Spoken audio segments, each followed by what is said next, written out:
Hi everyone, Assalamu alaikum. Welcome my dear lovely viewer, Master House 24. I am Mohammad Mukhtar Hussain, English Mohammadil Academy. সবাইকে স্বাগতম শুভেচ্ছা এবং অনেক অনেক ভালোবাসা জানিয়ে তোমরা যারা এইচএসসি ফাইনাল এক্সাম দিবা তোমাদের জন্য এমন একটি ইম্পর্টেন্ট টপিকস নিয়ে আলোচনা করব, সেটা হচ্ছে right form of verb, how to use in English grammar.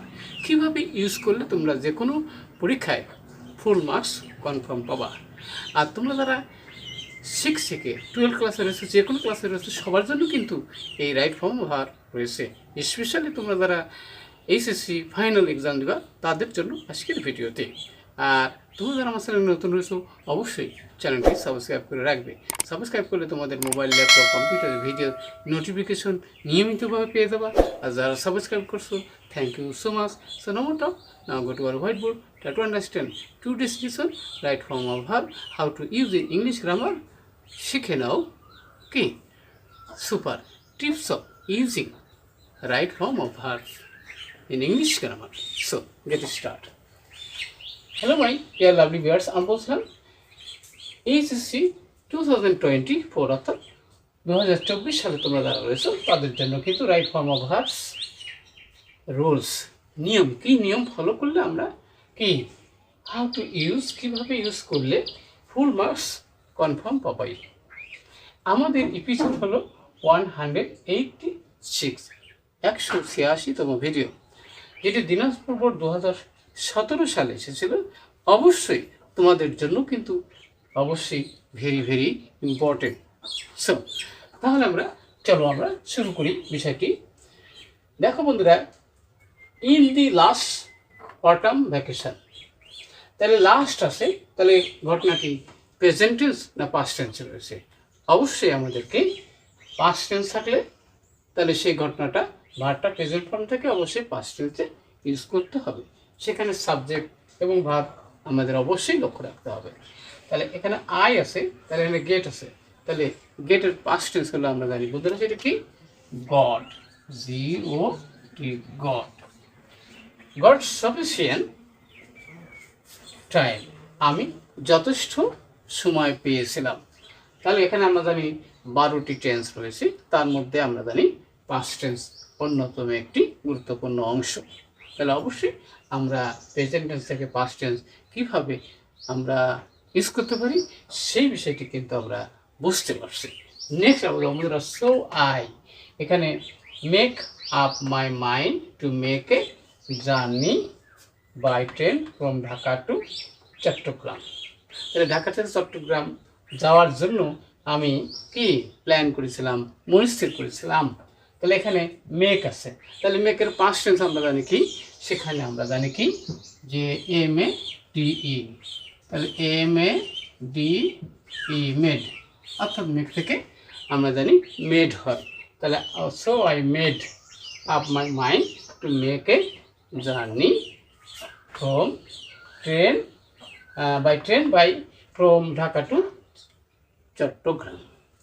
Next আমরা যা বন্ধুরা সেটা কি যে আই রিচ আছে, reach the station about half an hour before the departure of the train.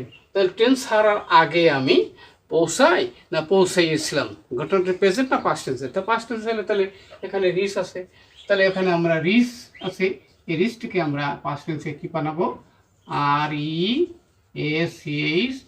Wrist, মানে পৌঁছাইয়াছিলাম, তাহলে রিচ থেকে রিস্ট হবে। তাহলে আমরা অবশ্যই বুঝতে পারছি এই প্রেজেন্ট থেকে পাস্ট টেন্সের কীভাবে আমরা পরিবর্তন করতে পারি। এবার বন্ধুরা এখানে বলছে কি যে এখানে ইট আছে, তাহলে এখানে সাবজেক্টের উপরে কিন্তু ভার্বের একটি সম্পর্ক রয়েছে। তারপর হচ্ছে it be then a very busy time, তখন একটি অত্যন্ত ব্যস্ত সময় ছিল। তাহলে এখানে বির মধ্যে আমরা জানি এম ইজ আর থাকে, তাহলে পাস্ট টেন্স হলে তখন আমরা কী ব্যবহার করি, তখন আমরা সাবজেক্ট অনুযায়ী কিন্তু এবং নাম্বার পার্সন অনুযায়ী তখন কিন্তু আমরা কী ব্যবহার করি, এখানে আমরা ওয়াজ ব্যবহার করবো। ইট হলো এক বছর, তাহলে ইট ওয়াজ, ওয়ার কিন্তু হলো না, এম ইজ আরও হলো না, তাহলে ঘটনাটা পাস্ট টেন্সে সাবজেক্ট এক বছর হলে ভার্ব তখন কিন্তু এক বছর হবে বিষয়টি অবশ্যই তোমরা বুঝতে পারছো। Rickshaw, motor car and other vehicles, এখানে কাম টু দি স্টেশন, স্টেশনে তাহলে আসে না আসতেছিল না কি হবে, তাহলে অবশ্যই উইথ প্যাসেঞ্জার অর্থাৎ যাত্রী সহ আসতেছিল। ওকে, তাহলে আসছিল, তাহলে তখন আমরা লিখবো কি যে এখানে WERE ওয়ার কামিং।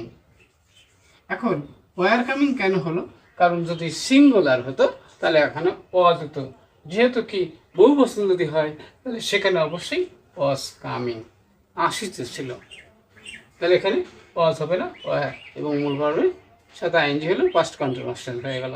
অবশ্যই আমরা বুঝতে পারছি বিষয়টি, to the station with passenger. Okay, এখন পুলিশ আছে, কুলিরা অর্থাৎ স্টেশনে কুলি থাকে, তারা রান বিহাইন্ড দেম, যাত্রীদের পিছনে তারা দৌড়াইছিল না দৌড়াচ্ছিল, কি হবে, তাহলে এখানে আমরা তখন লিখতে পারবো কি যে কুলি যারা ছিল তারা কি আছে ওয়ার রানিং, RUNNING রানিং, তাহলে তারা দৌড়াইতেছিল, ওই যাত্রীদের পিছন তারা দৌড়াইতেছিল, তাহলে কুলি এক বছর না বহু বছর, তাহলে সেক্ষেত্রে ওয়াজ হবে না ওয়ার হবে, তাহলে ওয়ার হলো ভার্বের সাথে আইএনজি এবং কি NNING হলো।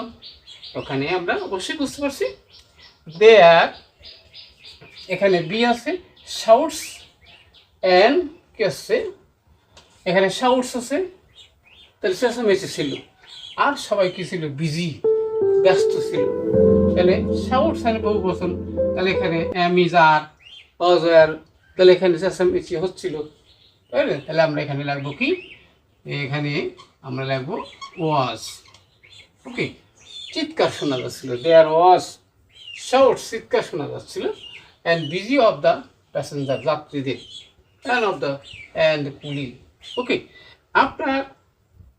আফটার সামটাইমস হিয়ারিং এ হুইসেল দি প্যাসেঞ্জার, এখানে বাঁশির শব্দ শোনার পর যাত্রীরা স্ট্যান্ড করেছিল না দাঁড়িয়েছিল, তাহলে স্ট্যান্ড থেকে আমরা জানি কি স্টুড, মানে কি দাঁড়িয়েছিল, দাঁড়িয়েছিল, স্ট্যান্ড থেকে স্টুড, তারা দাঁড়িয়েছিল। ওকে, কীভাবে, ইন এ কুই লাইনে, বিফোর দ্য টিকিট কাউন্টারের সামনে। এবার বলছে আই অলসো, তাহলে আমি কি করেছিলাম, তাহলে আমিও কিন্তু সেখানে দাঁড়িয়েছিলাম, তাহলে আই স্টুড, আমিও দাঁড়িয়েছিলাম, তাহলে এখানে ঘটনাটা যেহেতু কি আমরা জানি পূর্বে বলছি যে পাস্ট টেন্স ছিল, তাহলে স্ট্যান্ড থেকে stood. I hope you are clear my dear. Next আমরা বলবো ইন দ্য লাইনে, অ্যান্ড এখানে আছে কি বাই আছে, বাই তো প্রেজেন্ট ফর্ম, তাহলে আমি সেকেন্ড ক্লাস টিকিটকে আমি কিনেছিলাম, তাহলে অবশ্যই এখানে আমি কিনেছিলাম, তাহলে বট, BOEGST, বট মানে আমি কিনেছিলাম, তাহলে একটি টিকিট সেকেন্ড ক্লাসের টিকিট আমি কিনেছিলাম, তাহলে অবশ্যই আমরা বুঝতে পারলাম কীভাবে সাবজেক্টের সাথে ভার্বের একটি এগ্রিমেন্ট রয়েছে। ইচ্ছা করলে যে কোনো ভার্ব আমরা ব্যবহার করতে পারি না, সেখানে নাম্বার পার্সন অনুযায়ী কীভাবে এবং টেন্স অনুযায়ী কীভাবে মূল ভার্ব পরিবর্তন হয়, এই বিষয়টি সবার জন্য কিন্তু ভেরি ইম্পর্টেন্ট। অবশ্যই আজকের ভিডিও থেকে তোমরা জানতে পারছো কীভাবে রাইট ফর্ম অফ ভার্ব ব্যবহার করার নিয়ম এবং টিক্স কৌশল সম্পর্কে তোমরা জানতে পারলে, এবং ভিডিওটি ভালো লাগলে অবশ্যই লাইক শেয়ার করবে, আর কী বিষয়ে ভিডিও দেখতে চাও জানতে চাও কমেন্ট করতে ভুলবে না। সবার সুন্দর এবং সাকসেসফুল যেমন কামনা করে এখানে বিদায় নিচ্ছি। আল্লাহ হাফেজ।